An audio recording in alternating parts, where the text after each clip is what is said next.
4 years after his infidelity, he uncovered a devastating truth. His wife had secretly given birth to twins. Overwhelmed by guilt and disbelief, the revelation hit him like a thunderbolt, and he fainted on the spot. Welcome to Mr. Peter Stories, where every chapter brings a new adventure filled with excitement and wonder. Don't forget to hit subscribe to join Peter on his journey and never miss a story. The autumn rain in Portland had a way of turning the world into watercolors, bleeding the edges of reality until everything felt dreamy and possible. It was on such a day that fate played its hand at Powell's Books, where the scent of aged paper and fresh coffee created an intoxicating atmosphere that made even the most practical souls believe in destiny. Juniper Silas hadn't meant to visit the bookstore that day. Her carefully planned schedule, a hallmark of her organized life, had her attending another of her mother's carefully orchestrated social gatherings, where eligible bachelors from suitable families would just happen to be in attendance. But something in her had rebelled, sending her steering her modest Honda Civic toward the familiar brick building instead of the country club. Her heels clicked softly against the worn wooden floors as she navigated the maze-like aisles, each step taking her further from the gilded cage of her family's expectations. The classics section had always been her sanctuary, a place where heroines defied social conventions and found love on their own terms. As she reached for a weathered copy of Jane Eyre, another hand brushed against hers, sending an unexpected current of electricity through her fingers. "I believe we're both in search of a forbidden romance," a warm voice said, amusement coloring its tone. Juniper turned, a sharp retort ready on her lips, but it died the moment she met Henry Elijah's eyes. They were the color of honey in sunlight, crinkled at the corners with a genuine warmth that made her forget the practiced social smile she usually wore. He wasn't what her mother would call suitable. His sweater had seen better days, and his shoes were scuffed from wear. But there was something in the way he held the book with reverence and understanding that spoke to her soul. "Jane Eyre isn't just about forbidden romance," she found herself saying, her voice steadier than her heartbeat. "It's about staying true to yourself, even when the world demands otherwise." Henry's smile deepened, creating a small dimple in his left cheek that Juniper would later come to know as intimately as her own reflection. "A woman who sees beyond the love story to the revolution beneath, now that's dangerous." They talked for hours that day, migrating from the classic section to the cafe upstairs, where Henry insisted on buying her coffee despite the obvious wear on his wallet. He was an architect, he explained, though currently more of an architectural dreamer. His firm had him drafting mundane office buildings, but his true passion lay in creating homes that told stories. "A house should be more than walls and windows," he said, sketching on a napkin with quick, confident strokes. "It should be a reflection of the lives lived within it, a shelter for dreams as much as bodies." Juniper watched his hands move across the paper, creating beauty from nothing, and felt something shift in her carefully ordered world. Here was someone who understood the power of stories, of dreams, of building something meaningful from the ground up. She told him about her teaching position at Lincoln High School, how she lived for the moments when her students' eyes lit up with understanding, when literature became more than just words on a page. She didn't mention her family's disapproval of her career choice, how they viewed teaching as a charming hobby rather than a vocation. But somehow, Henry seemed to understand the weight of expectations she carried. "You're making a real difference," he said, his eyes serious. "That's worth more than all the social connections in Portland." The rain had stopped by the time they realized the store was closing. They stood on the sidewalk, reluctant to part, watching the streetlights create halos in the lingering mist. Henry offered her his jacket, though it was clear he couldn't afford to replace it if it got ruined. "I have a confession," he said, running a hand through his dark hair. I've never actually read Jane Eyre. I was trying to expand my literary horizons when I reached for it." Juniper laughed, the sound echoing off the wet buildings. "I have a confession too," she replied. "I've never been so glad to skip a social obligation in my life." Their first date was at a food cart pod, where Henry introduced her to the best Thai food she'd ever tasted, served on paper plates at rickety tables. It was so far removed from the sterile elegance of her usual dining experiences that Juniper felt almost dizzy with freedom. They shared pad thai and dreams, talking about everything and nothing until the stars came out. Henry spoke about his parents, his father, a carpenter who had taught him the value of building things to last, and his mother, a librarian who had filled their modest home with books and love. They had passed away in a car accident during his college years, leaving him with nothing but their lessons and a determination to make them proud. Juniper found herself opening up about her own family, the suffocating weight of their expectations, the endless parade of suitable men, the subtle disapproval that colored every choice she made that didn't fit their narrative.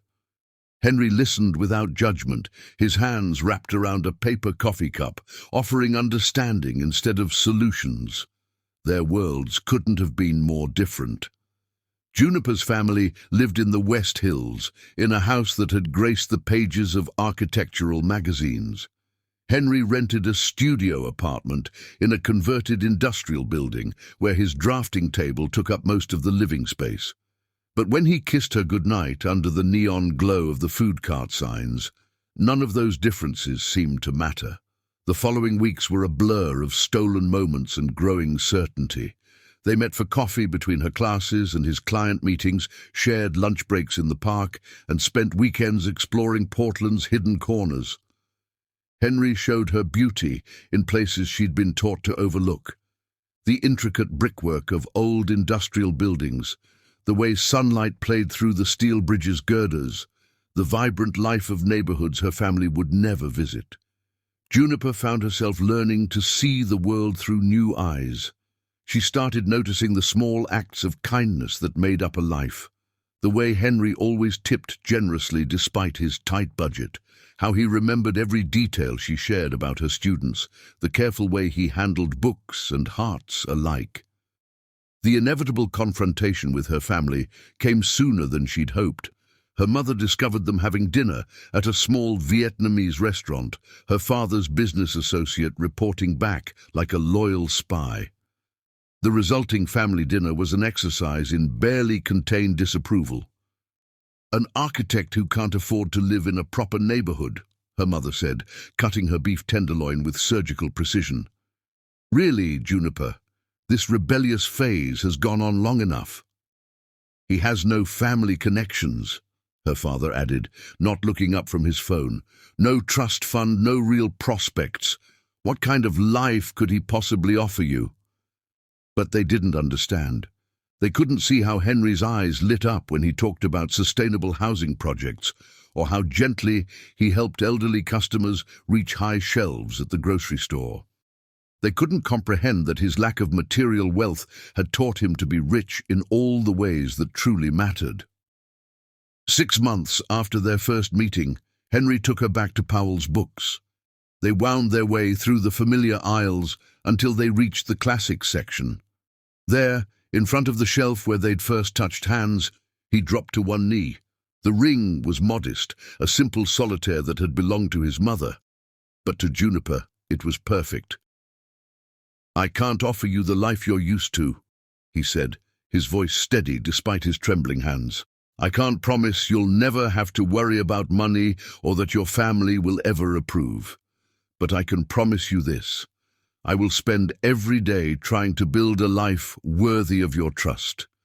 I will love you through all the chapters of our story, even the difficult ones, and I will never take for granted the miracle of that rainy day when you chose Jane Eyre over your mother's social calendar." Juniper's yes echoed through the bookstore, causing spontaneous applause from nearby browsers.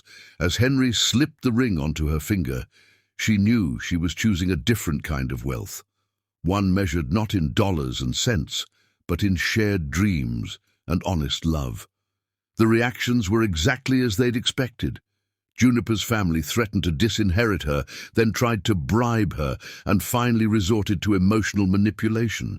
But Juniper had found something real, something solid in a world of superficial connections, and she held onto it with both hands.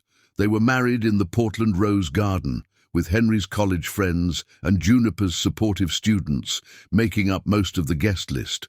Her family didn't attend, but Juniper walked down the aisle alone, her head held high, carrying a bouquet of wildflowers that Henry had gathered himself. Her wedding dress came from a vintage shop, and their rings were simple bands. But when they spoke their vows, the love between them outshone any amount of family jewels. That evening, as they danced under strung lights in the community center they'd rented for the reception, Henry whispered, "Thank you for choosing our story over theirs." Juniper rested her head on his shoulder, breathing in the moment. "The best stories," she replied, "are the ones we write for ourselves." They began their life together in a small apartment, furnished with second-hand finds that Juniper lovingly restored. She discovered a talent for budgeting, stretching her teacher's salary in ways that amazed even Henry. While her former social circle spent fortunes on designer labels, Juniper found joy in seeking out deals, in making their modest means create a life rich in what mattered. What her colleagues at school called miserly, she called love in action. Every dollar saved was an investment in their future, every careful purchase a brick in the foundation of their dreams. And when she surprised Henry with the expensive drafting tools he'd been eyeing for months, his joy was worth every overtime hour she'd worked to afford them. They were building something beautiful, something real, or so Juniper believed, not knowing that even the strongest foundations can crack, that the most beautiful stories sometimes take unexpected turns into darker chapters. But that would come later.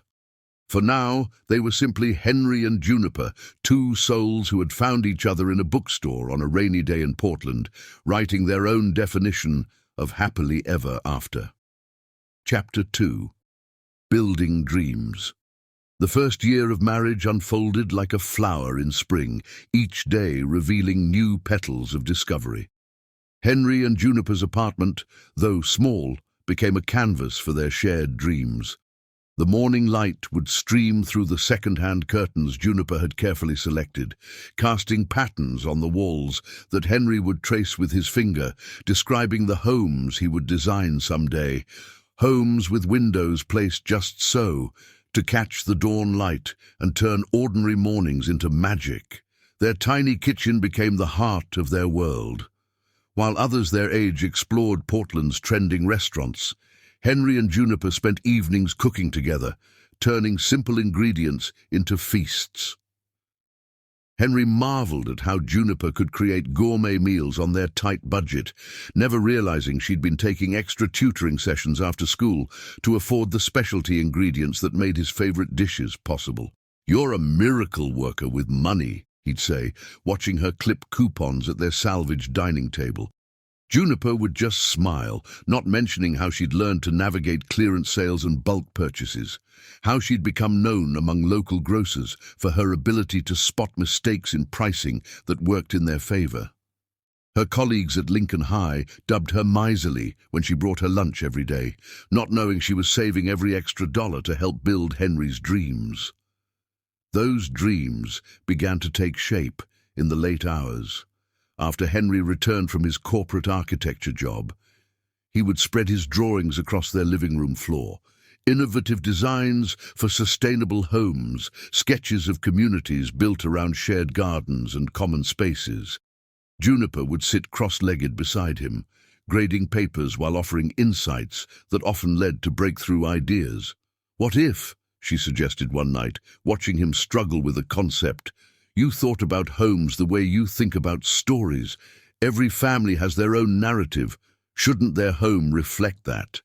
It was this perspective that eventually led to Henry's first breakthrough design, a series of interconnected townhouses that could be customized to each family's needs while sharing sustainable resources. The concept was revolutionary enough to catch the attention of his firm's senior partners, though they initially dismissed it as too ambitious. Juniper believed in the design with the same fierce conviction she brought to teaching her students about the power of literature. She spent weeks researching sustainable building practices online, using the school's computers after hours to save on their internet bill at home. When Henry mentioned that the firm's biggest client was interested in green architecture, she dipped into her carefully hidden savings to buy him a sleek portfolio case and professional drafting supplies for his presentation. The day Henry presented his concept, Juniper packed his lunch in the worn leather briefcase that had belonged to his father. Hidden between the sandwich and apple was a card with a quote from Jane Eyre. "I am no bird, and no net ensnares me. I am a free human being with an independent will." Below it she'd written, "Soar free, my love. Show them who you really are." His presentation was a triumph. The client, a developer known for traditional luxury homes, saw the potential in Henry's vision of sustainable community living. By the end of the day, Henry had been promoted to project lead, with a salary increase that brought tears to both their eyes when he shared the news. Success, when it came, arrived like a spring. Flood, swift and overwhelming. Suddenly, Henry's innovative approach to sustainable architecture was in demand.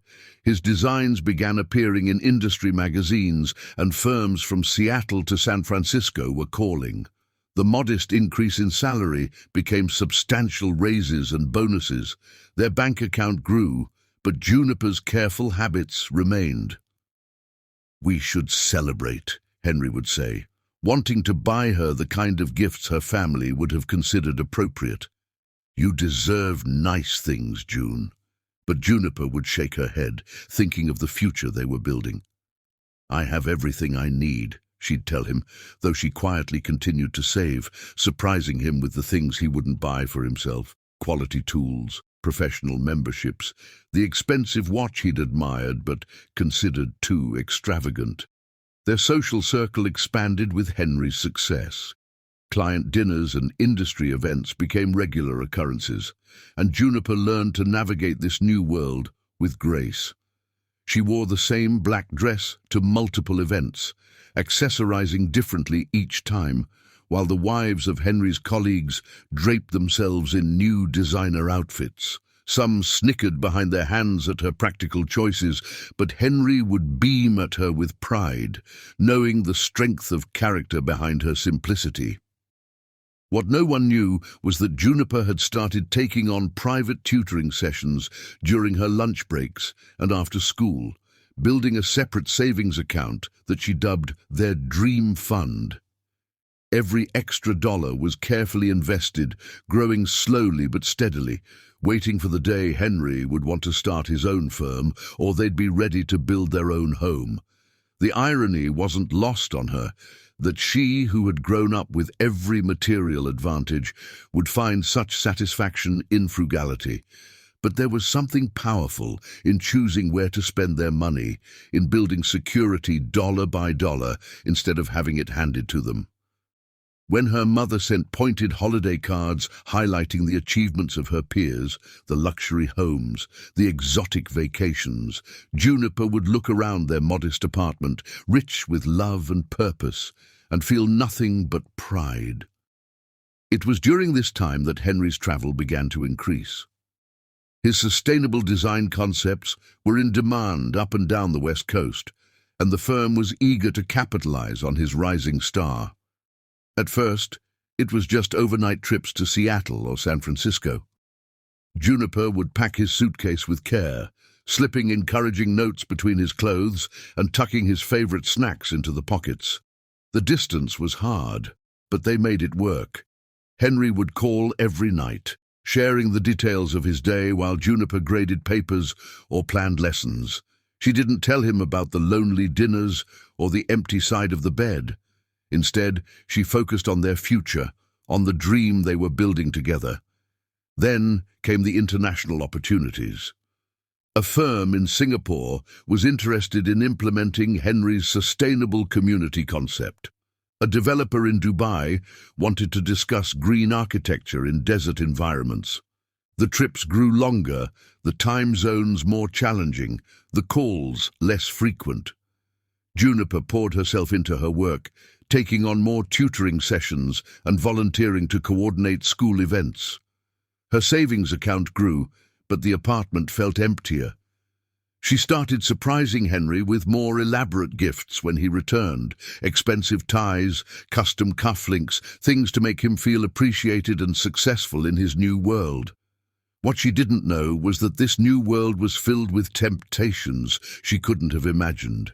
At high-end hotels and exclusive restaurants, Henry was surrounded by people who viewed money differently than they did. Among them was Victoria Chen, a real estate developer with a taste for luxury and a keen interest in sustainable architecture. Victoria was everything Juniper wasn't: extravagant, impulsive, worldly. She wore her wealth like a second skin, ordered wine without looking at prices, and laughed at the kind of careful planning that had defined Henry and Juniper's life together. When she joined projects as a consultant, her presence seemed to fill rooms that had started to feel too big for Henry's simple Portland roots. Juniper noticed small changes when Henry returned from trips where Victoria had been involved. He was more restless, less satisfied with their modest lifestyle. He started making comments about upgrading their apartment, about Juniper treating herself to more luxuries. "You don't have to be so careful anymore," he'd say, watching her clip coupons out of habit. "We can afford to live a little." But Juniper's values hadn't changed with their bank balance. She still brought lunch to school, still shopped sales, still found joy in surprising Henry with thoughtful gifts that cost her time rather than money. She didn't see how this steadfast quality, once a source of pride for Henry, had begun to feel like a constraint to a man increasingly surrounded by excess. The foundation they'd built together was strong, lined with love and shared dreams. But like any foundation, it had invisible stress points, hairline cracks that could spread under pressure. As Henry's star continued to rise, as his world expanded beyond their cozy apartment and careful plans, these hidden weaknesses would be tested in ways neither of them could have predicted. One evening, as Juniper prepared for another night alone, she found herself standing in their bedroom, holding one of Henry's old sweaters, the one he'd worn the day they met. It still smelled faintly of him, of the man who had once valued dreams over dollars. Looking at her reflection in the mirror, she wondered if she should change, become more like the sophisticated people who now filled Henry's world. But deep down, she knew that staying true to herself was more important than fitting into someone else's idea of success. What she didn't know was that this principle would soon be tested in ways she never imagined, that the next chapter of their story would challenge everything they'd built together. As she folded the sweater and placed it back in their dresser, the sun was setting over Portland, painting the sky in shades of promise and warning. Somewhere in Seattle, Henry was attending another dinner event, sitting next to Victoria Chen, about to make a choice that would send ripples through their carefully constructed world. Chapter 3. The First Crack. Success has a way of changing not just circumstances, but perspectives. Like water wearing away at stone, it can erode even the strongest foundations, creating fissures so fine they're nearly invisible until the moment everything begins to crumble. For Henry and Juniper, that erosion began in Seattle, on a rain-slicked evening that mirrored the one where they first met. The Emerald City lived up to its name that spring, with cherry blossoms painting the streets in shades of pink and white. Henry's sustainable housing project had attracted international attention, and the Four Seasons Hotel's ballroom was filled with the kind of people who measured success in square footage and stock portfolios. Among them, Victoria Chen moved like a shark through clear waters, her red dress a slash of colour against the monotone suits. "Henry Elijah," she'd said, extending a manicured hand, "I've been following your work. Your vision for community-integrated spaces is revolutionary." The way she said the word made it sound like a secret they shared, something intimate and exclusive. Victoria wasn't just beautiful, she was magnetic. Her laughter drew people in, her confidence commanded attention. When she spoke about architecture, she didn't just understand the technical aspects, she grasped the poetry of it in a way that reminded Henry of Juniper's insights, but with an worldliness that made his wife's perspective seem suddenly provincial. Back in Portland, Juniper was grading papers at their dining table, her red pen making careful marks on student essays about The Great Gatsby. The irony of analyzing a story about the corrupting influence of wealth and ambition would only strike her much later. She'd paused in her work to send Henry a text. "Missing you. Hope the presentation went well. Love you." Henry saw the message but didn't respond immediately. He was listening to Victoria describe her vision for a luxury eco-resort in Bali, her hands dancing in the air as she painted pictures with words. The wine was flowing freely, and somewhere between the main course and dessert, Henry found himself sharing dreams he hadn't even told Juniper, about buildings that could change the world, about leaving a legacy that would outlast him. "You're thinking too small," Victoria told him, leaning close enough that he could smell her expensive perfume.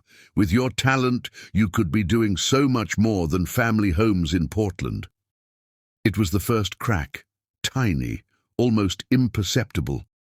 The suggestion that the life he'd built with Juniper, the dreams they'd shared, might be somehow insufficient. That night, in his hotel room, Henry finally replied to Juniper's text with a brief, "Presentation went great. Heading to bed." He didn't mention Victoria or how her words had lodged in his mind like splinters. The following weeks brought more trips, more late nights, more opportunities for Victoria to weave herself into Henry's expanding world. She had a way of making everything seem possible, of making their careful planning and budgeting seem unnecessarily restrictive. "Life is meant to be lived," she'd say, ordering another bottle of wine that cost more than Juniper's weekly grocery budget. At home, Juniper noticed subtle changes. Henry's kisses became distracted, his enthusiasm for their evening cooking sessions waned. He started making comments about upgrading their lifestyle, suggestions that felt like criticism of the life they'd built together. "We could afford a bigger place now," he'd say, looking around their apartment with new eyes, "maybe in the Pearl District." Juniper would smile and remind him of their plans to save for their own home, one he would design himself. She didn't understand that while she saw their apartment as a stepping stone to their dreams, Henry had begun to see it as a symbol of limitations. The project in Seattle stretched from weeks into months. Henry's absences grew longer, his calls shorter.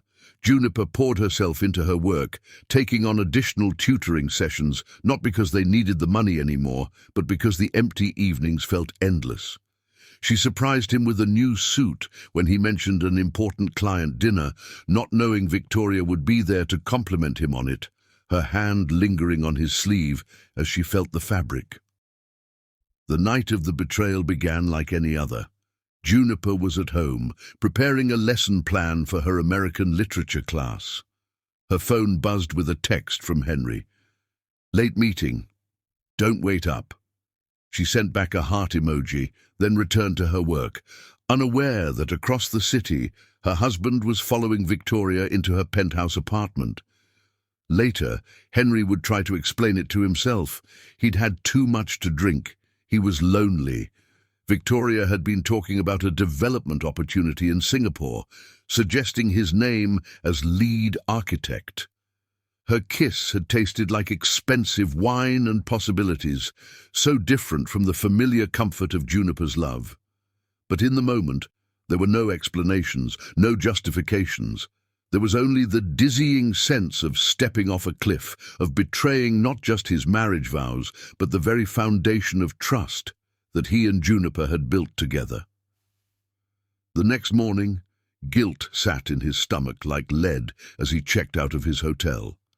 Victoria had already left for a meeting, leaving behind only her perfume on his collar and her business card with a personal number scrawled on the back. Henry threw the card away in the lobby, but kept the secret tucked away in his heart, where it would begin its slow work of poisoning everything he and Juniper had built. The drive back to Portland was a blur of self-recrimination and rationalizations. He thought about confessing, about getting ahead of the guilt before it consumed him. But when he walked through their front door and saw Juniper's face light up at his return, saw the welcome home dinner she'd prepared, and the way she'd arranged his favorite flowers, bought with carefully saved grocery money, on their table, the words died in his throat. "You look tired," she said, reaching up to straighten his collar, her fingers brushing the spot where Victoria's perfume had been. Was the trip successful? Very, he managed, the lie bitter on his tongue. The clients loved the preliminary designs.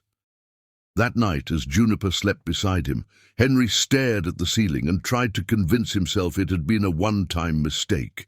He would bury it, forget it, rededicate himself to their marriage. But secrets have weight, and this one began to bend him like a tree in constant wind. The changes were subtle at first. He started working later, taking more trips than necessary. When home, he became hyper-attentive, buying Juniper gifts she hadn't asked for, expensive things that made her uncomfortable. It was as if he was trying to pay a debt she didn't know existed. Juniper noticed the shifts in his behavior, but attributed them to stress. She redoubled her efforts to support him, finding new ways to save money so she could surprise him with things he needed for work. Each loving gesture was an arrow of guilt in Henry's heart. Victoria's messages continued to arrive, suggestions about projects, invitations to meetings that didn't need to happen in person. Henry told himself he was maintaining professional connections, even as he found himself looking forward to her texts, to the glimpses of that other world she represented. The real turning point came during a routine evening at home. Juniper was sharing stories about her students' reactions to the Scarlet Letter, and suddenly Henry couldn't breathe. The parallels were too sharp. A hidden sin, a life built on deception. He excused himself abruptly, leaving Juniper mid-sentence, her worried eyes following him to their bathroom. Staring at his reflection, Henry saw a man he barely recognized. Success had changed him, yes, but it was the weight of his secret that had altered him most fundamentally. The man who had once valued honesty above all else, who had promised Juniper a love as solid as the foundations he built his houses on, was cracking from within. What he didn't know, couldn't know, was that Juniper had begun to piece things together. She was an English teacher, after all, well-versed in the way stories worked, in the subtle shifts that signaled deeper changes. She noticed the late-night texts he silenced quickly, the way he sometimes said meetings, like he was testing the word's ability to bear weight. But Juniper had her own secret growing, one that would soon change everything. The morning sickness had started just days after Henry's return from Seattle, though she hadn't recognized it for what it was at first. Now, as she watched her husband struggle with something he wouldn't name, she held her own truth close, uncertain of its place in their increasingly complicated narrative. The crack that had started in Seattle was spreading, spiderwebbing through their marriage like stress fractures in glass. Soon, it would take only one more pressure point for everything to shatter. That pressure would come in the form of 2 pink lines on a pregnancy test and an overheard phone conversation that would confirm what Juniper had begun to suspect. But for now, they continued their careful dance around the truth. Henry buried himself in work, taking on more projects that required travel. Juniper focused on her students and her secret saving, each of them building separate lives while maintaining the facade of their once solid union. The rain fell steadily outside their apartment windows, much as it had the day they met. But now, instead of bringing them together, it seemed to underscore the growing distance between them. Like the first small crack in a dam, their marriage had developed a fissure that would either need to be repaired or would eventually bring everything crashing down around them. Chapter 4. The Betrayal. The truth has a way of emerging at the most unexpected moments, like lightning illuminating a dark landscape.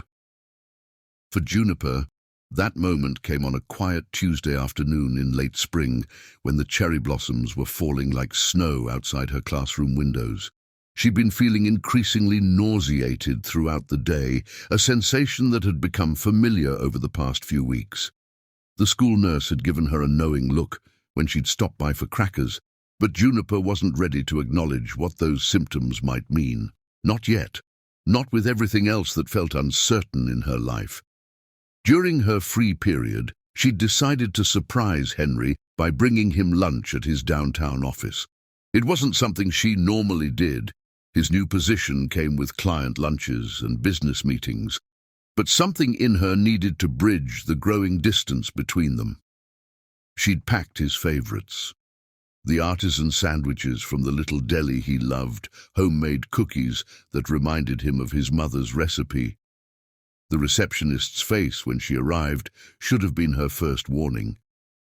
The young woman's expression flickered between sympathy and discomfort before she said, "Mr. Elijah is in a meeting with Victoria Chen. They left strict instructions not to be disturbed." The name hit Juniper like a physical blow. Victoria Chen. She'd heard Henry mention the name before, always in the context of business, always with a casualness that now seemed studied. But it was the receptionist's expression that told the real story. The slight flush of discomfort, the way her eyes wouldn't quite meet Juniper's. "I'll just leave this on his desk," Juniper said, her teacher's composure serving her well. The receptionist hesitated but buzzed her through, perhaps out of pity. Henry's office was different now, reflecting his recent success. Gone were the cramped quarters he'd started in, replaced by a corner office with floor-to-ceiling windows overlooking the Willamette River. Juniper stood for a moment, taking in the space she rarely visited.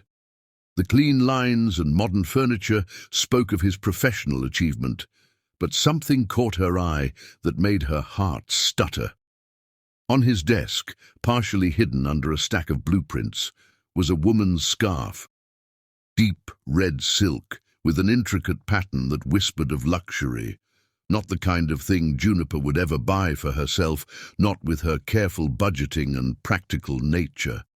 She knew, with a certainty that made her feel ill, that it belonged to Victoria Chen. As she stood there, frozen by the implications of that simple piece of silk, voices approached from the private conference room adjacent to Henry's office. She should have left immediately, should have maintained her dignity and walked away. But something kept her rooted to the spot, perhaps the same instinct that makes us press on a bruise to confirm its pain. "You know this can't continue," a woman's voice said, rich with amusement and something else. "Your wife might be naive, but eventually even she'll notice." "June's not naive," Henry's voice replied, defensive but intimate in a way that made Juniper's skin crawl. She just sees the world differently." Yes. All those careful budgets and coupon clipping, while you're designing million-dollar homes and changing the face of sustainable architecture. Don't you think you've outgrown that life? "Henry," there was a pause, heavy with possibility, and then the sound of movement. Juniper didn't need to see through the frosted glass to know what was happening. The image was already burning itself into her mind, her husband in the arms of another woman, betraying not just their marriage, but the very foundation of trust they'd built together. She left the lunch on his desk and walked out, past the receptionist's concerned face, through the lobby with its expensive art and marble floors. She made it to her car before the first tear fell, and then they came in a flood, years of careful control breaking like a dam. But Juniper had never been one to fall apart completely. Even as her heart was shattering, her mind was working, processing, planning. She drove to the nearest pharmacy, bought 3 pregnancy tests with hands that barely shook, and went home to confirm what she'd been suspecting for weeks. All 3 tests showed the same result, positive, 2 pink lines that changed everything. She sat on the edge of their bathtub, the tests lined up like soldiers on the counter, and laughed until she cried. Or perhaps she cried until she laughed. The emotions were too tangled to separate. Her hands moved instinctively to her still flat stomach, where life was growing despite everything falling apart. Not just one life, she would learn later, but 2. Twins. A double blessing or a double burden, depending on how you looked at it. That evening, when Henry came home, Juniper had already made her decision. She greeted him with a calm smile, asked about his day, and listened as he fabricated a story about client meetings and project deadlines. She watched him move around their kitchen, this man she had loved since that rainy day in Powell's books, and felt a strange sort of peace settle over her. "I made an appointment with my doctor," she said casually over dinner. "Just a routine checkup." Henry nodded, distracted by something on his phone. Another message from Victoria? Juniper wondered. Another planned rendezvous disguised as a business meeting. "I've been thinking," she continued, her voice steady. "Maybe you're right about moving to a bigger place. We might need the space soon." That got his attention. He looked up, guilt and confusion warring in his eyes. "What do you mean?" But Juniper just smiled and cleared the plates. She had already decided. She would protect her children from the knowledge of their father's betrayal. She would raise them with the same care and devotion she brought to everything else in her life. And she would do it while maintaining the facade of her marriage, at least for now. That night, as Henry slept beside her, Juniper lay awake planning. Her careful saving over the years had created a substantial nest egg, enough to ensure her children would never want for anything, even if she raised them on her teacher's salary. She would need help, of course. Her sister Emily would be her confidant and ally in this deception. The next morning, she began implementing her plan. She registered at a different hospital under her maiden name, using the savings she'd built up planning for their future together. She arranged her teaching schedule to accommodate doctor's appointments without raising suspicion. And she started quietly documenting everything. Henry's absences, the suspicious expenses on their joint credit card, the late-night business calls. It wasn't revenge she was planning, it was protection. Protection for the innocent lives growing inside her, protection for her own heart that couldn't bear to confront the betrayal just yet. She would give birth to their children in secret, raise them with love and strength, and wait to see what kind of man their father would choose to be. Meanwhile, Henry's affair with Victoria continued, though he tried to be more discreet. Each time he came home late, each business trip that took him to Seattle was another brick in the wall between them. He didn't notice how Juniper's body was changing, too preoccupied with his own guilt and the intoxicating allure of his other life. The seasons changed, and Juniper's secret grew along with the lives inside her. She wore loose clothing, blamed her occasional morning sickness on a persistent stomach bug, and continued to play the role of the supportive wife. She surprised Henry with gifts, maintained their home with care, and never let on that she knew about Victoria. When her sister Emily asked why she didn't confront Henry or leave him, Juniper's answer was simple. Every child deserves a chance at happiness. I won't let their story begin with betrayal and broken homes. They'll know love first, and then they can decide what to do with the truth when they're old enough to understand it. As her due date approached, Juniper orchestrated her greatest deception. She arranged a teaching conference that would give her the time she needed for the birth. Emily would help her through the delivery, and together they would create a story about Emily's own twins that needed temporary care. The irony wasn't lost on Juniper, that she, who had always valued honesty above all else, would become so adept at deception. But sometimes, she reasoned, love requires us to protect others from the truth, at least until they're strong enough to bear it. One night, as she lay in bed listening to Henry's steady breathing, she felt the twins move within her. A double flutter, like pages turning in a book. She thought about the story she was writing for them, how different it was from the simple love story she'd once planned. But perhaps that was the nature of life. The most powerful stories are rarely the ones we set out to tell. Chapter 5. Secrets and Lies. Summer in Portland brought a heat that seemed to magnify every secret. Juniper's pregnancy progressed, carefully hidden beneath flowing dresses and strategic layering. At 7 months along, she carried her twins like a precious secret, her body a vessel for both new life and crushing betrayal. The teaching conference was meticulously planned. Emily had found a small private birthing center in Hood River, far enough from Portland to avoid any chance encounters, yet close enough for a believable work trip. The staff there had been carefully selected and generously compensated for their discretion, thanks to Juniper's years of careful saving. Meanwhile, Henry's own deceptions had taken on a life of their own. Victoria Chen had become more than just an affair. She represented everything he thought he wanted: sophistication, ambition, a life unrestricted by careful budgeting and practical considerations. Yet each time he returned home to find Juniper working late on lesson plans or surprising him with thoughtful gifts, guilt would consume him anew. One evening, as thunder rolled across the Portland sky, Henry found Juniper in their spare room, ostensibly organizing old papers. In reality, she was secretly preparing it for the twins, though he wouldn't know that for years to come. She had been crying, though she quickly wiped away the tears when he entered. "June, what's wrong?" She looked up at him, this man she still loved despite everything, and felt her babies move within her.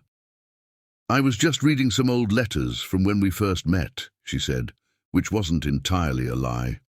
The letters were there, spread across the floor, memories of a simpler time. "Do you remember what you wrote to me the day after we met at Powell's?"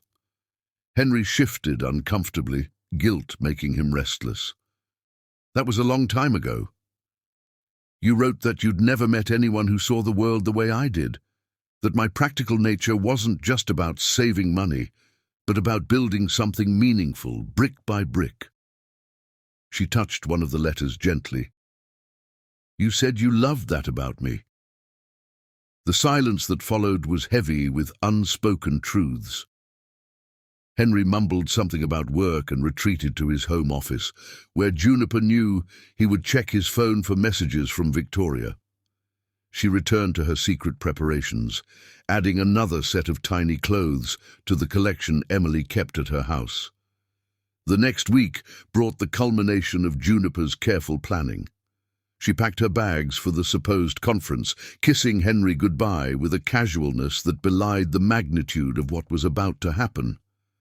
He was distracted, already thinking about meeting Victoria later that day, and barely registered her departure.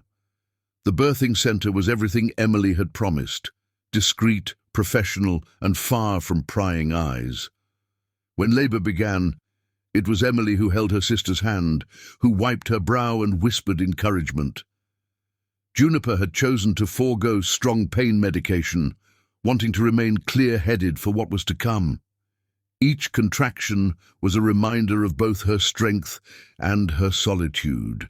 The twins were born just after midnight, a boy and a girl, perfect and healthy. As Juniper held them for the first time, she was struck by how much they looked like Henry. James had his father's honey-colored eyes, while Jane had his distinctive nose.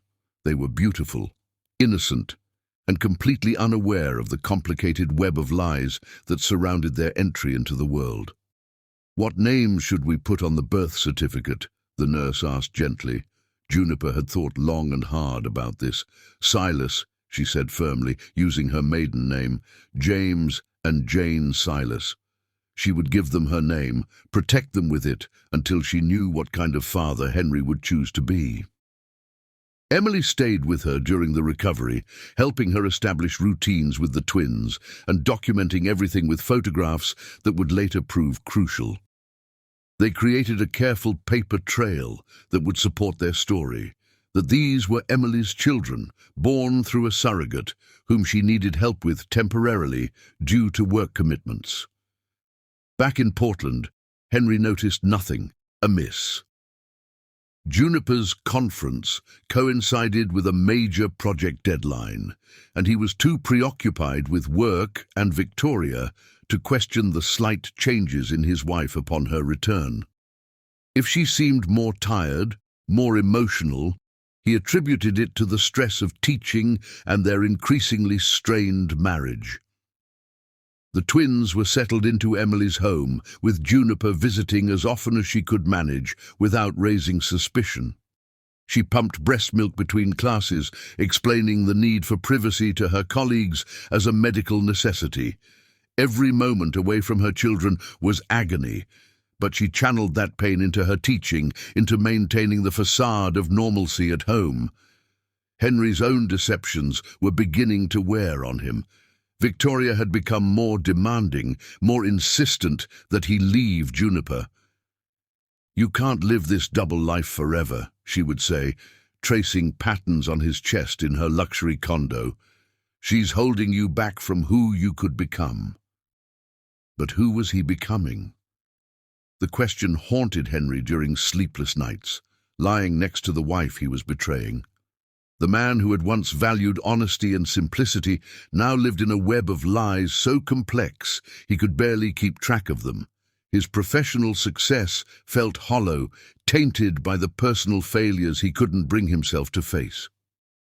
One afternoon, while Henry was supposedly at a client meeting, but actually with Victoria, Juniper visited the twins at Emily's house.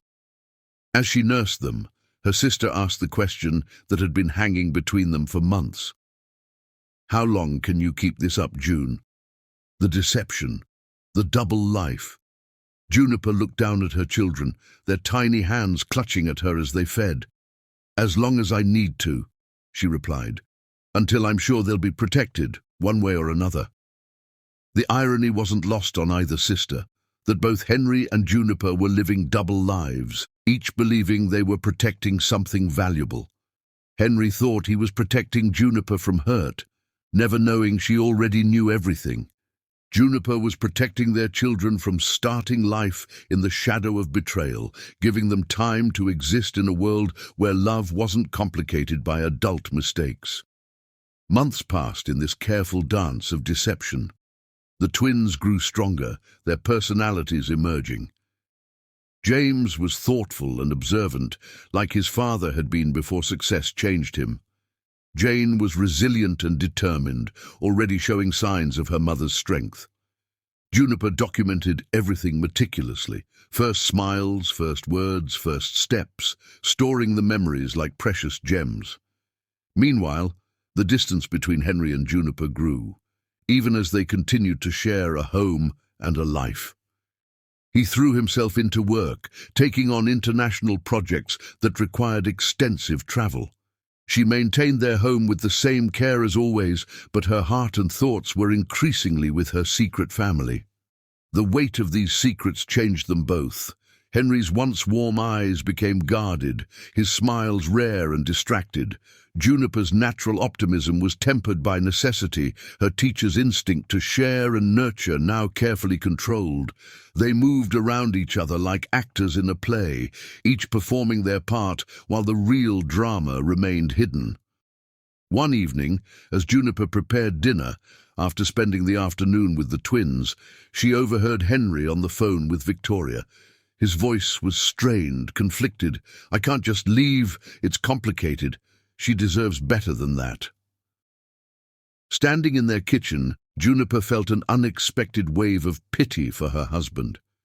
He was trapped in a prison of his own making, torn between the life he'd built and the one he thought he wanted. She looked down at her hands, still faintly marked with baby spit-up that she'd carefully wiped away, and knew that she too was caught in a web of deception, albeit for very different reasons. The twins were nearing their first birthday, a milestone that Juniper would celebrate quietly with Emily when the first cracks in their carefully constructed facades began to show.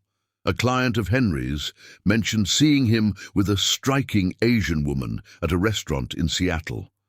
Victoria had grown increasingly careless, confident in her power over Henry, and Juniper's careful scheduling began to draw attention from observant colleagues who noticed her regular absences during lunch and after school. Everything was building toward a revelation that would shake their world to its foundations. But for now, they all continued their careful dance of secrets and lies, each believing they were protecting something worth the deception. Chapter 6. The Silent Years. Time moves differently when you're living a double life. For Juniper, the years following the twins' birth became a carefully orchestrated ballet of presence and absence, each day a delicate balance between her two worlds. The children grew like wildflowers, beautiful, resilient, and seemingly untamed, while their mother worked to keep their existence hidden from the man whose features they carried. James and Jane Silas thrived under the combined care of their mother and aunt. By their second birthday, they had developed distinct personalities that sometimes took Juniper's breath away with their familiarity. James had Henry's thoughtful frown when concentrating, the same way of tilting his head when something puzzled him. Jane possessed her father's charm and creativity, already showing an interest in building things with her blocks, creating structures that seemed impossible for such small hands. Emily's home became a sanctuary where Juniper could be her true self, a mother, unbound by secrets. She had converted her basement into a playroom that doubled as a documentation center. Here, Juniper kept meticulous records of every milestone. First words, James said book, while Jane chose up. First steps, Jane walked 2 weeks before her brother. First full sentences, Mama home now, was a phrase that still brought tears to Juniper's eyes. The logistics of maintaining her secret life had become second nature. Her colleagues at Lincoln High knew her as a dedicated teacher who spent her lunch breaks tutoring struggling students and her afternoons running various academic clubs. Only Emily knew that these sessions were often spent racing across town to spend precious moments with the twins, or pumping breast milk in her classroom's storage closet during those early months. Henry's own absences made the deception easier in some ways, harder in others. His affair with Victoria had evolved into something more complex than just passion. She had become his confidant, his connection to a world of luxury and ambition that seemed increasingly distant from the life he shared with Juniper. Yet he couldn't bring himself to leave his marriage, caught between guilt and a lingering love he couldn't quite extinguish. One autumn afternoon, during James and Jane's third year, a moment occurred that nearly shattered everything. Henry had returned early from a supposed business trip to San Francisco, actually a weekend with Victoria, and decided to surprise Juniper at school. He arrived just as she was leaving, followed her car out of concern when she took an unfamiliar route and nearly discovered her visiting the twins at Emily's house. Only Emily's quick thinking, rushing the children to the basement playroom and greeting Henry at the door with a story about Juniper helping her grade papers, prevented the truth from exploding into the open. Juniper had sat in Emily's living room, her heart pounding, as Henry made small talk for a few minutes before leaving. Below their feet, the twins played quietly, unaware of how close they had come to meeting their father. That night, lying beside Henry in their bed, Juniper had almost told him everything. But then his phone buzzed with a text from Victoria, though the contact name read Bill from work, and the moment passed like so many before it. The twins started preschool under Emily's last name. Their enrollment carefully managed to avoid any connection to either Juniper or Henry. They were bright, social children who quickly made friends and charmed their teachers. Juniper attended every parent-teacher conference as their aunt, her heart breaking a little each time she had to deny her true relationship to them. "Why doesn't Daddy live with us?" Jane asked one day, around their 4th birthday. She was building a house with her blocks, her small face serious with concentration. Juniper had prepared for this question, but it still felt like a knife to her heart. "Sometimes families look different," she explained carefully. "Some daddies live in different houses, and some families have 2 mummies, or 2 daddies, or just one parent." "But why doesn't our daddy visit like Sarah's daddy does?" James persisted, always the more analytical of the two. "Your daddy—" Juniper paused, choosing her words carefully. "Your daddy isn't ready to be with us yet, but that doesn't mean he doesn't love you. Sometimes grown-ups need time to figure things out." The lies felt bitter on her tongue, but she consoled herself with the knowledge that she was protecting them from a harder truth. That their father was living another life, unaware of their existence because of choices he had made, choices that had forced her hand. Meanwhile, Henry's success in the architectural world continued to grow. His sustainable design concepts were revolutionizing the industry, and his firm had opened offices in Singapore and Dubai.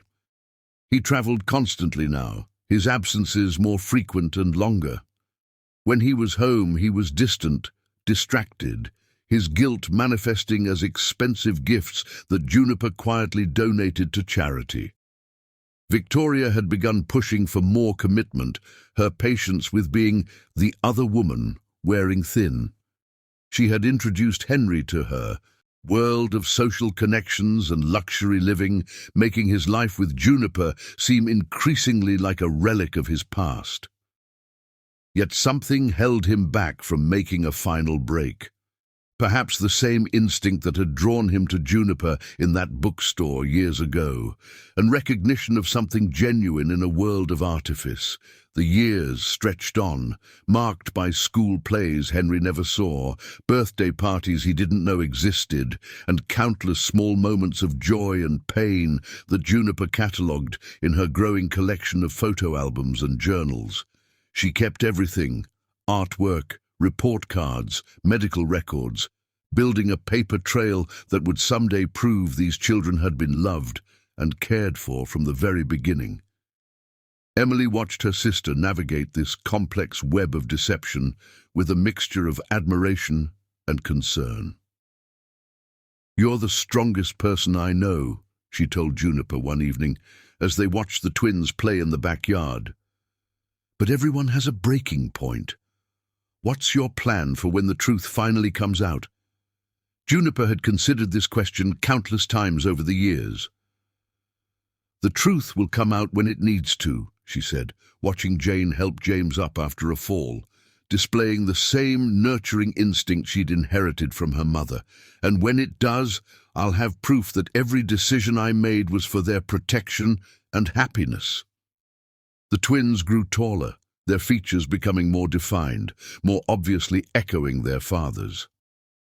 Juniper found herself studying Henry's face during their increasingly rare moments together, noting which expressions and mannerisms had been passed down to their children. It was like watching genetic memory in action. James had his father's way of running his hands through his hair when thinking, while Jane had inherited his infectious laugh. By the time the twins were 4.5, they had developed their own understanding of their unique family situation. They knew that Aunt Emily's house was where they lived, but that Mama came to visit as often as she could. They knew not to mention Mama to strangers or talk about their visits when other people were around. They didn't fully understand why, but they accepted it with the resilience of children who have never known any different. Juniper continued to excel in her teaching career, her personal pain channeled into helping her students navigate their own challenges. She became known for her particular empathy with students from complicated family situations, though none of her colleagues knew the depth of experience behind her understanding. Henry's guilt manifested in increasingly erratic behavior. He would return from trips bearing expensive gifts for Juniper, then disappear into his home office to take calls from Victoria. He donated large sums to children's charities, as if trying to balance some cosmic scale he couldn't quite acknowledge. He would sometimes stand in their spare room, the room that might have been a nursery, staring at nothing, lost in thoughts he couldn't share. The pressure of sustaining such elaborate deceptions was beginning to show on both of them. Juniper's carefully maintained facade occasionally cracked, revealing glimpses of the exhaustion beneath. Henry's successful exterior increasingly seemed like a shell, housing a man torn between the life he'd chosen and the one he'd abandoned without even knowing it. As the twins' 5th birthday approached, the weight of secrets grew heavier. The children were becoming more curious, more observant, asking questions that were increasingly difficult to answer without revealing the full truth. Juniper knew that time was running out on her careful deception, that soon the truth would demand its day in the light. Life has a way of choosing its own moments for revelation, of bringing secrets into the open when we least expect it. For the Elijah family, that moment was approaching faster than any of them knew, ready to shatter their carefully constructed worlds and force them all to face the consequences of choices made in moments of pain and protection. Chapter 7. The Weight of Truth. They say truth is like water. It will always find its way out, no matter how carefully you try to contain it. In the spring of their 5th year, the twins' existence began pressing against the edges of Juniper's carefully constructed world, like a river against a failing dam. Jane, always the more outspoken of the twins, had started asking increasingly pointed questions about their family structure.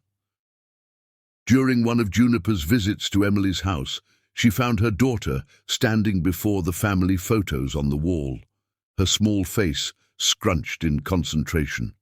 "Mama," she said with the devastating directness of a 5-year-old, "why are there no pictures of you and Daddy together? Sarah has pictures of her mommy and Daddy at their wedding in her house." Before Juniper could formulate a response, James looked up from his book. So like his father in that moment, it made her heart ache, and added, "And why do we have to call you Aunt June when other people are here?" These questions, innocent yet piercing, were becoming more frequent. The twins were old enough now to notice the inconsistencies in their family narrative, smart enough to sense the adults' discomfort when certain topics arose. Emily had started warning Juniper that they couldn't maintain the charade much longer. Meanwhile, Henry's own web of deception was beginning to unravel. Victoria had grown increasingly frustrated with their arrangement, demanding more of his time, more commitment, more evidence that he was willing to leave his marriage. What had once been an escape had become its own kind of prison. One evening, as Henry sat in Victoria's luxury condo overlooking Seattle's waterfront, she delivered an ultimatum. "I'm tired of being your secret," she said, swirling expensive wine in her glass. "Either you tell Juniper about us and end your marriage, or I'll do it for you." The threat sent a cold shock through Henry's system. Despite everything, despite the years of deception and the double life he'd been leading, the thought of hurting Juniper so directly made him physically ill. He returned to Portland the next day, his mind churning with the weight of decisions too long postponed. But life has its own timing for revelations. The catalyst came on a sunny Sunday afternoon in Portland's Washington Park. Juniper had taken the twins there with Emily, a rare public outing they felt safe making since Henry was supposedly in Singapore for business.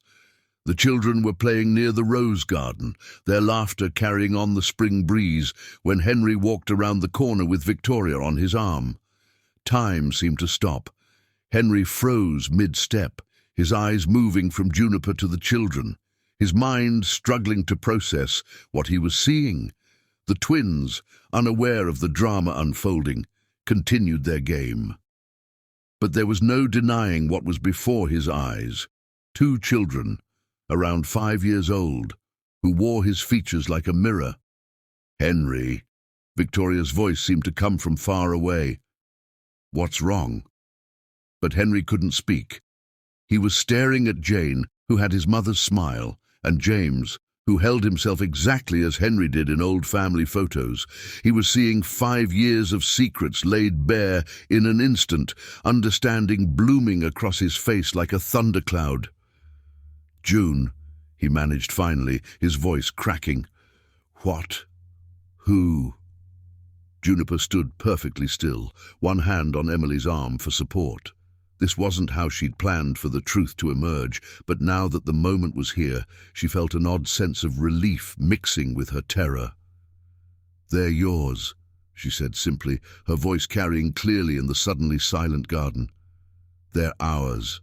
They were born 9 months after your trip to Seattle 5 years ago. The same trip where you first slept with Victoria." The color drained from Henry's face.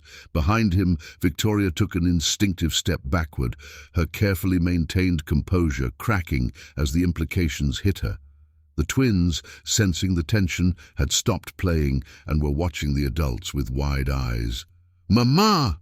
Jane called out, uncertain. "Who's that man?" The simple question seemed to break something in Henry. He swayed on his feet, his hand reaching out blindly for support that wasn't there. The last thing he saw, before consciousness fled, was Juniper moving toward him, concern overriding years of hurt, even as Victoria backed away, her heels clicking rapidly on the garden path as she retreated from a scene she hadn't bargained for. When Henry came to, he was lying on a park bench, his head spinning with revelations. Juniper sat nearby, the twins hovering uncertainly behind Emily a short distance away. Victoria was nowhere to be seen. "How?" he whispered, though he knew. The dates, the timing, everything aligned with a terrible clarity. "Why didn't you tell me?" Juniper's laugh was soft and bitter. "Tell you? When? When you were with her in Seattle, when you were flying to Singapore for business meetings, when you were building your perfect life with your perfect mistress, while I built a life for our children."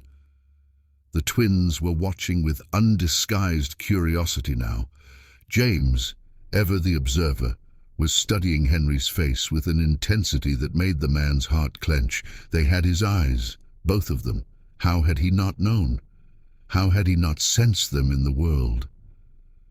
"I've kept everything," Juniper continued, her voice steady despite the tears threatening to fall. "Every doctor's appointment, every milestone, every school report.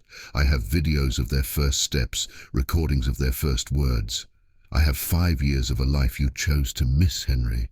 5 years of love and growth and joy that you traded for stolen moments in luxury hotels." Henry sat up slowly, his world tilting on its axis. He looked at the children, his children, and saw him. Self-reflected back in 1,000 tiny ways. The way James held his book close to his chest, just as Henry had done as a child. The way Jane stood with her head tilted slightly, assessing the situation with a confidence that mirrored his own. Does anyone else know?" he managed to ask. "Just Emily," Juniper replied. "She's been my rock through all of this. The person who held my hand during labor, who helped me create a safe space for them to grow, who never once questioned my decision to protect them from the fallout of your choices." The weight of 5 years of deception pressed down on both of them. But where Henry's secrets had been born of selfishness and desire, Juniper's had been forged in protection and love.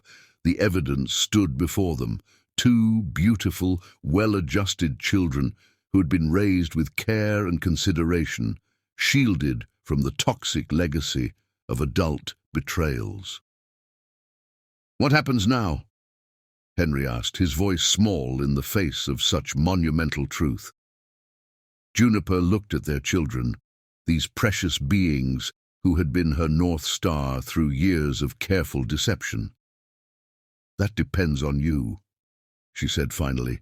"They deserve to know their father, but only if you're ready to be the kind of father they deserve. No more lies, no more double lives. They've had enough of secrets." The sun was setting over Portland's skyline, painting the sky in shades of judgment and possibility. In the rose garden, where their truth had finally broken free, a family stood on the precipice of change, the weight of revelations pressing them toward a future none of them could have predicted. Chapter 8. The Unraveling. The week following the revelation in Washington Park unfolded like a dream, or perhaps a nightmare, for everyone involved. The carefully constructed facades that had protected their separate lives began to crack and peel away, revealing the raw truth beneath. Henry took a leave of absence from work, citing family emergency. His phone buzzed constantly with messages from Victoria, each one more desperate than the last, but he couldn't bring himself to respond. Instead, he spent hours in the spare room of their apartment, the room that should have been a nursery, surrounded by the files Juniper had brought him. 5 years of his children's lives documented in photos, videos, and carefully preserved mementos. James's first tooth, preserved in a tiny silver box. Jane's first drawing, a house with 4 stick figures labeled "Mama, Me, James," and... The question mark broke Henry's heart. Report cards, health records, birthday party invitations. Every piece of paper was a moment he'd missed, a milestone he'd sacrificed for stolen moments in luxury hotels and the hollow promise of a different life. Juniper watched him sift through the evidence of their children's existence with a mixture of pain and vindication. She'd arranged for the twins to stay with Emily temporarily, giving everyone time to adjust to the new reality, but they couldn't stay away forever. Decisions needed to be made. "They're asking about you," she told Henry on the 3rd day, finding him surrounded by photographs spread across the floor. "Jane wants to know if you're really her daddy and why you never came to her ballet recitals. James hasn't said much, but he keeps reading the father-son stories in his books over and over." Henry looked up, his eyes red-rimmed from tears and lack of sleep. "How do you explain to your children that their father was too busy betraying their mother to know they existed?" "You don't," Juniper replied simply. "You tell them the truth they can handle now, and you prove through actions that you deserve to be in their lives." Victoria showed up at their apartment unannounced that evening, her perfect composure cracking around the edges. Juniper opened the door to find her standing there, looking both angry and lost. "Is he here?" Victoria demanded. "He's not answering my calls, not responding to messages. We had plans. We had a future." Juniper studied the woman who had nearly destroyed her marriage, who had been an unwitting catalyst for 5 years of secrets. In another life, they might have been friends, both strong women who knew what they wanted. But choices and circumstances had made them adversaries instead. "Henry's processing the fact that he has 2 5-year-old children he never knew about," Juniper said calmly. "Your plans might need to wait." Victoria's face crumpled. "Children," she whispered. "My God, I didn't know." "None of us knew everything," Juniper replied, "but now we all have to deal with the truth." Henry appeared behind Juniper, drawn by the voices. The sight of Victoria seemed to physically pain him. She represented everything he'd thought he wanted, everything he'd sacrificed his family for. But standing there, with Juniper's quiet strength beside him and the evidence of their children's lives scattered behind him, those desires, and felt hollow. "I can't see you anymore," he told Victoria. "I've missed 5 years of my children's lives. I won't miss any more." Victoria left in tears, her high heels clicking a retreat down the hallway. Later that night, she would send a final email, a goodbye that acknowledged the end of their affair and wished him well with his family. It was more grace than either Henry or Juniper had expected from her. The real challenge came the following weekend, when it was time for Henry to properly meet his children. They gathered in Emily's backyard, neutral territory that felt safe and familiar to the twins. James and Jane approached their father with a mixture of curiosity and caution, studying his features as if searching for themselves in his face. "You have Mama's pictures in your office," Jane said suddenly, surprising everyone. "I saw them when we drove past your building, big pictures of houses on the walls." Henry knelt down to her level, fighting back tears. "Yes, I do. Your Mama inspired many of those designs.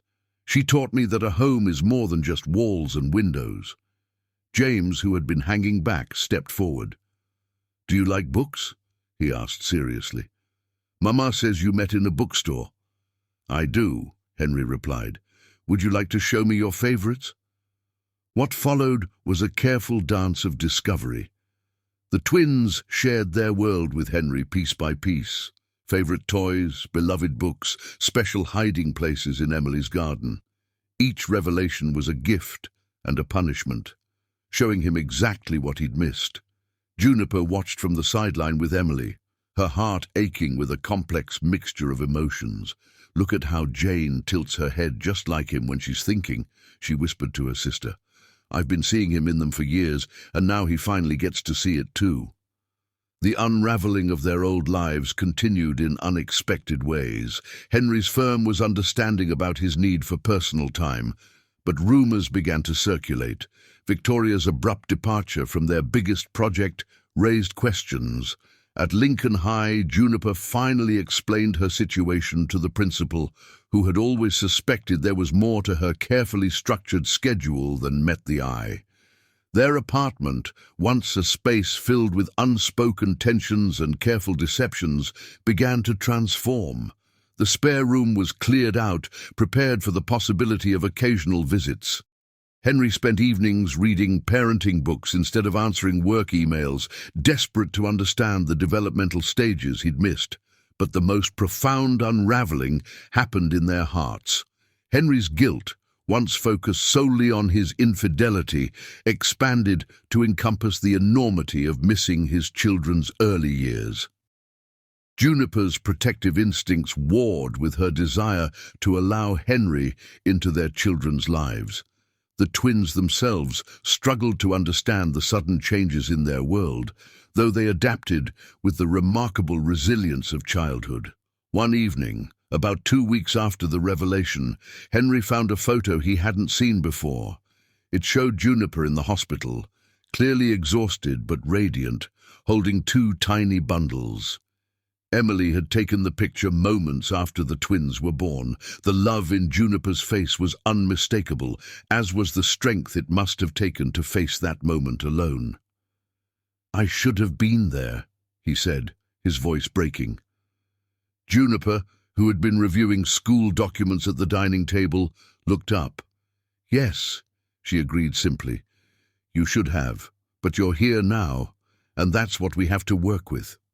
Their careful deceptions had unraveled completely, leaving them with the raw materials of truth from which to build something new. Whether that something would be a partnership in parenting or a rekindling of their marriage remained to be seen. For now, they focused on the 2 small people who deserved all their attention and care. The twins began spending Saturdays with Henry, carefully supervised visits that grew more comfortable with time. He learned their favorite foods, their fears, their dreams. James loved astronomy and could name all the planets.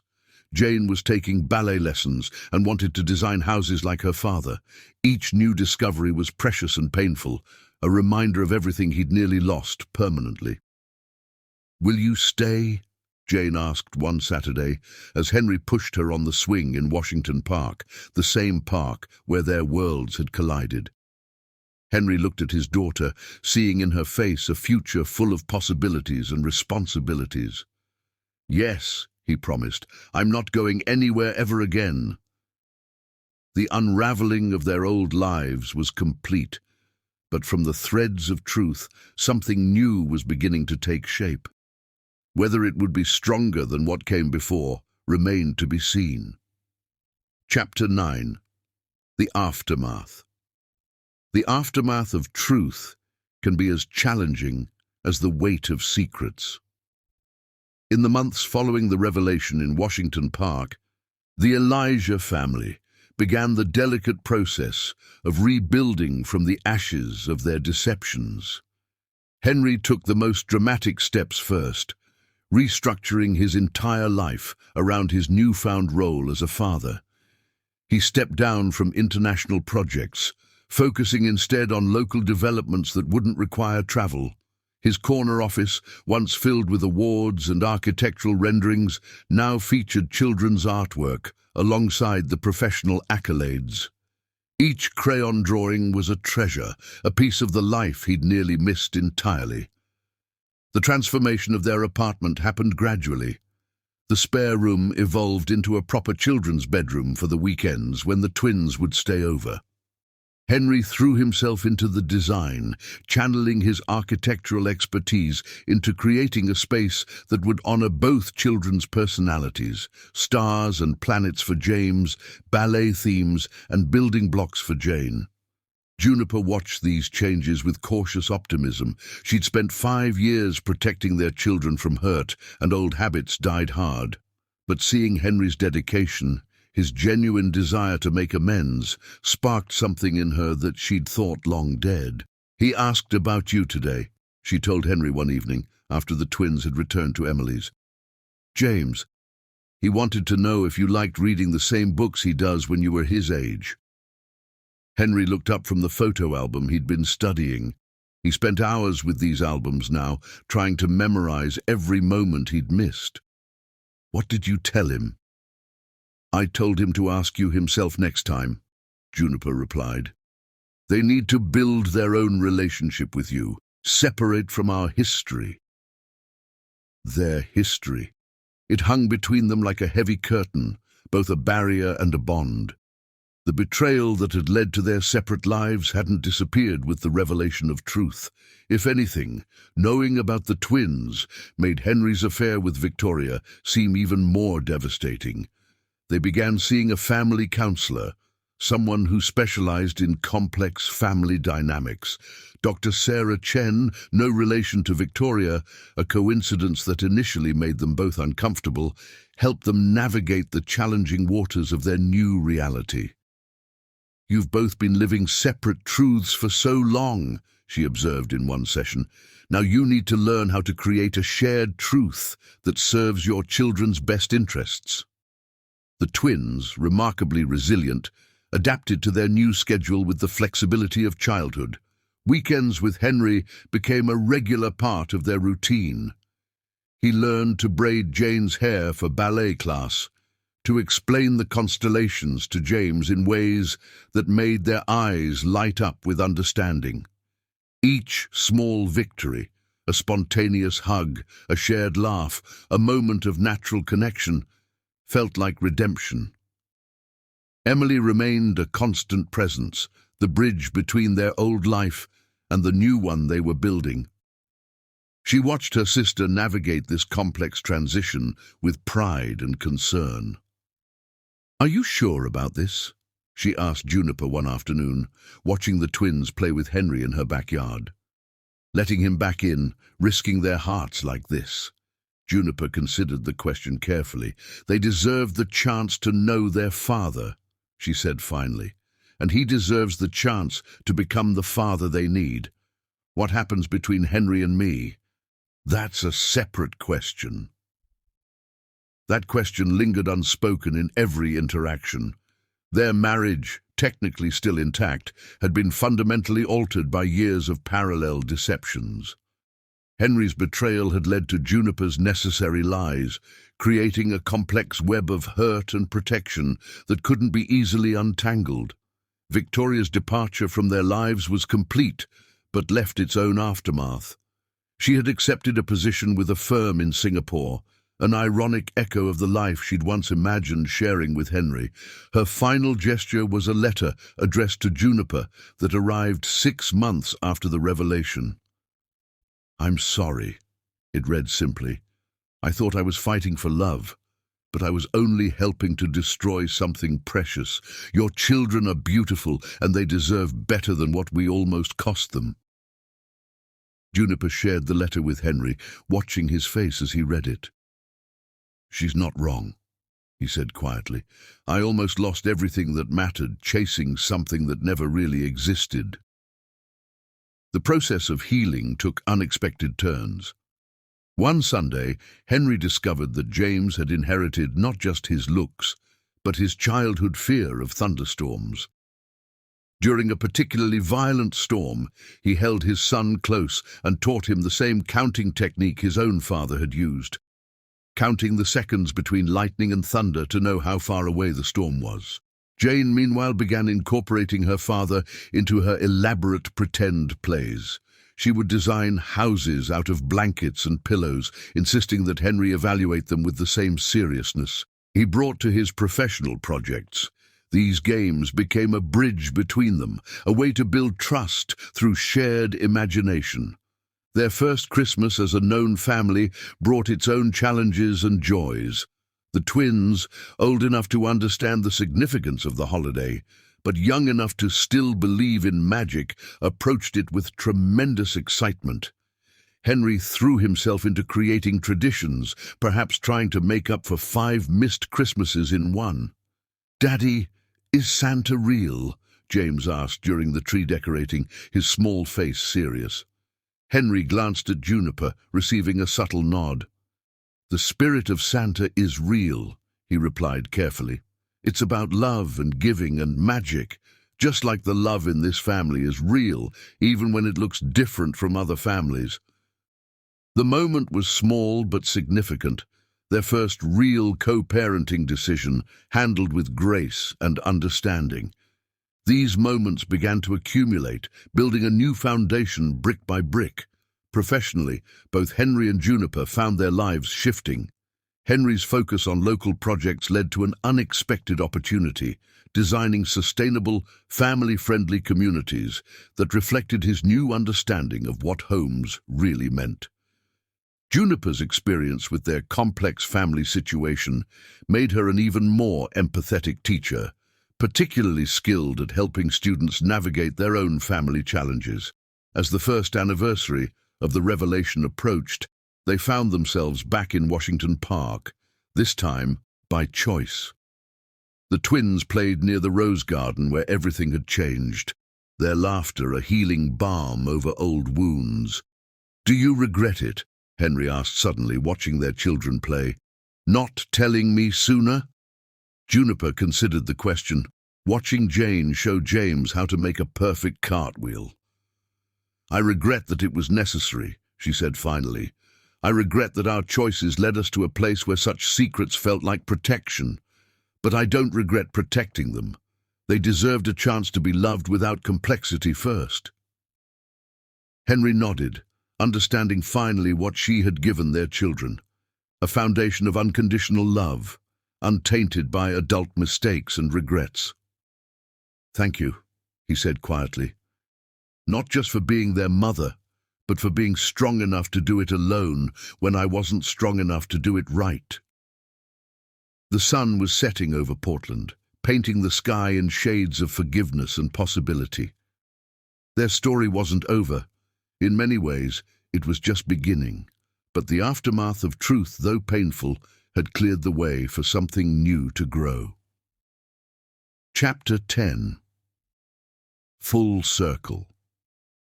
3 years after the revelation in Washington Park, the Elijah family gathered in Powell's books, exactly where Henry and Juniper's story had begun.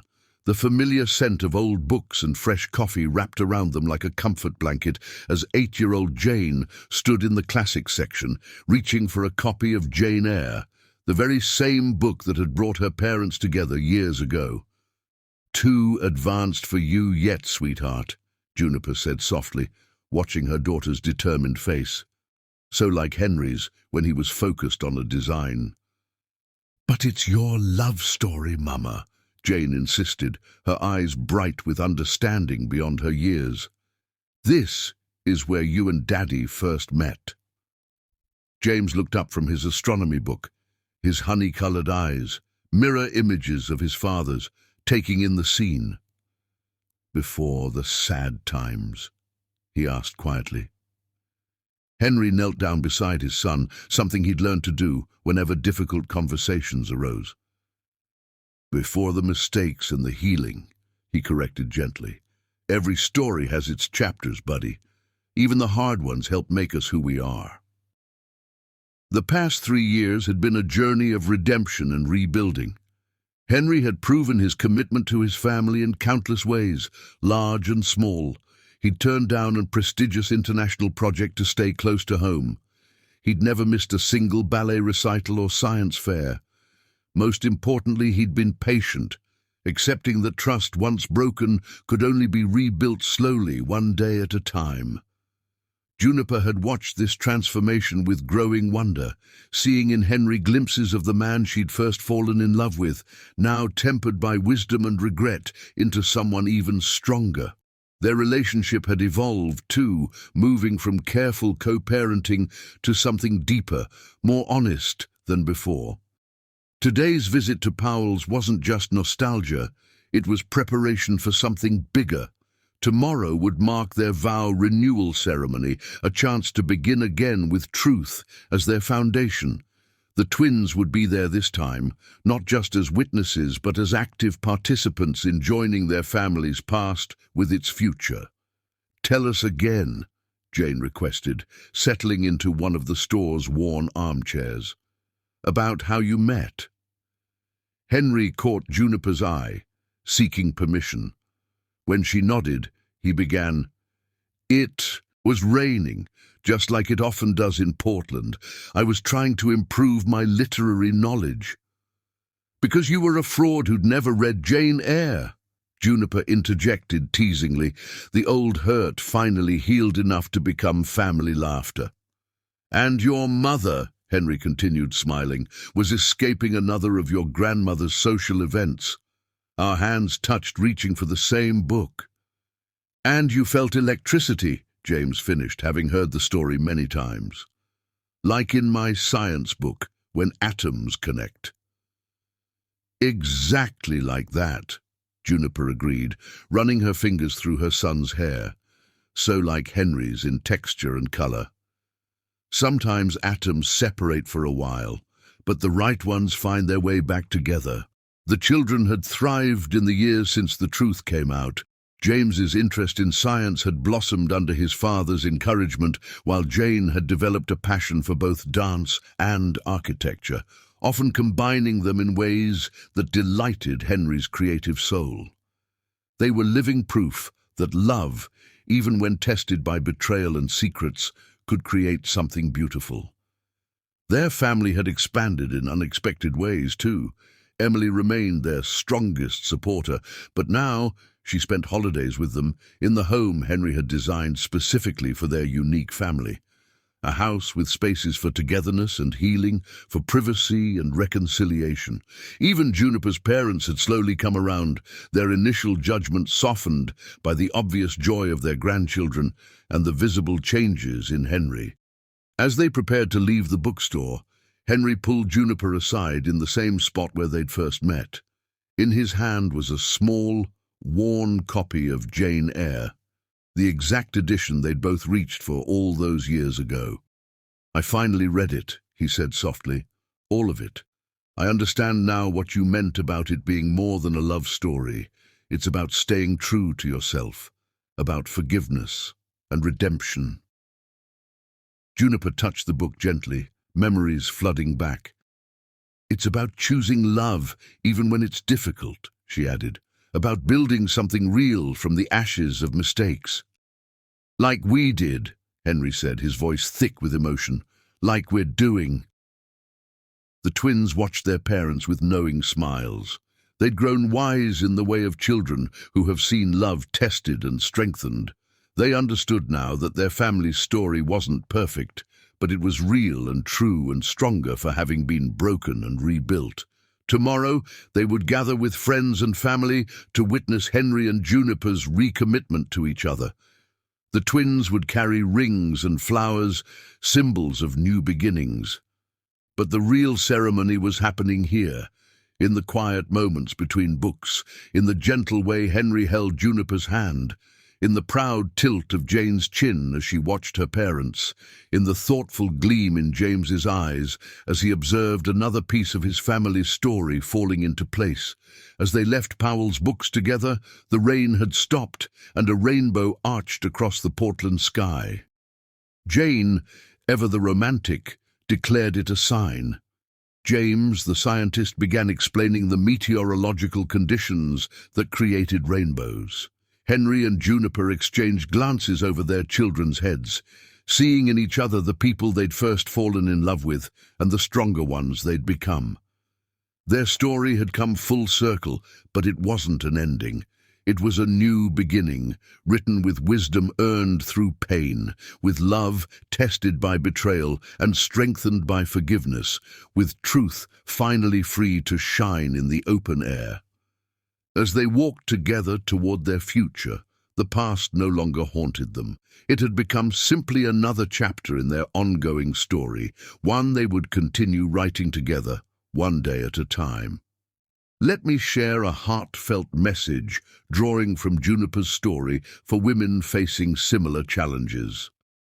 To the strong women walking through storms of betrayal and heartbreak, like Juniper, you may find yourself standing alone, carrying burdens heavier than anyone can see. Your heart may be shattered, but remember, your worth isn't determined by someone else's choices. Your strength isn't measured by the betrayals you've faced, but by how you choose to rise above them. What Juniper's story teaches us, you can be both gentle and strong. Juniper's power came not from vengeance, but from her capacity to protect what mattered while maintaining her dignity. She remained compassionate even when facing betrayal. Your resourcefulness is your superpower. Juniper turned her pain into purpose, her careful nature into protection for her children. When life deals you impossible cards, you can still find ways to play them with grace. Never let someone else's betrayal change your capacity to love. Though deeply hurt, Juniper never let bitterness poison her heart. She continued to love, to nurture, to build something beautiful from the ashes of broken trust. You have the right to protect your peace. Sometimes, like Juniper, you may need to make difficult choices to protect yourself and those who depend on you. This isn't deception. It's survival, and sometimes survival requires quiet strength rather than dramatic confrontation. Your children are watching and learning. Through her actions, Juniper taught her children resilience, dignity, and the power of unconditional love. Your response to adversity is writing chapters in your children's story of what strength looks like. Remember, this chapter in your life doesn't define your whole story. Like Juniper, you have the power to transform pain into purpose, betrayal into wisdom, and challenges into strength. Your worth isn't diminished by someone else's inability to recognize it. You don't have to be perfect. You just have to be present, persistent, and true to yourself. Whether your story ends in reconciliation like Juniper's or leads you down a different path, know that you have within you everything you need to build a beautiful life. Your tears water the gardens of your future strength. Your struggles today are developing resilience that will carry you through tomorrow. And most importantly, your capacity to love, even after being hurt, is not weakness. It is your greatest power. Stand tall, dear ones. Your story isn't over, and the most beautiful chapters may still be waiting to be written. From our hearts to yours, if this story of love, betrayal, and redemption touched your soul, please shower us with your love by hitting that like button. Subscribe to join our family of storytellers and dreamers, where every tale we share is woven with threads of hope, healing, and the enduring power of love. Together, let's celebrate the beautiful complexity of human relationships and the strength that lies within each of us.